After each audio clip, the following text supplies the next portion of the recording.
هەر کەسێک لە ئێمە پێی خۆشە خوای گەورە لە تاوانەکانی خۆش بێ با سوپاسی خوا زۆر بکە. پێغەمبەری خوا فەرمێ صلی الله عليه وسلم لە حەدیثێکی صحیح جامع صغیرە ئەفەرمێ هەر کەسێک خواردنێک بخوا وتي الحمد لله الذي أطعمني هذا ورزقنيه من غير حول مني ولا قوة، خوا سپاس و ستایش بۆ تۆ بەبێ ئەوەی دەسەڵاتی منی تیابێ تۆ نانێکت بە من بەخشی خواردم ژەمێ نانم خوارد.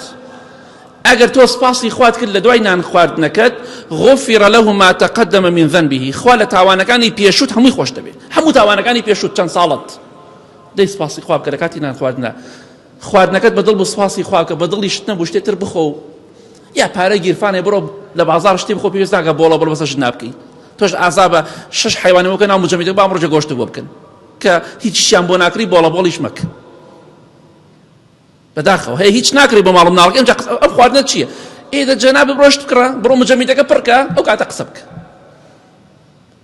ژنەکەت ملیۆنە 500,000 بدە بەدەستیەوە با خۆی شت بکڕێ بە دڵی خۆی مەسرفی ماڵ بکە ئەو کاتە قسە بکە، بەڵام تۆ هیچ لە بارانیە قسە بۆکەی. بەداخەوە داوای گۆشتەکە گۆشتی لە ماڵەکە یانێ گۆشتیش ناکرێ خر نابێشتی وە ئینسان ببیرێ دەخۆی بکاتەوە.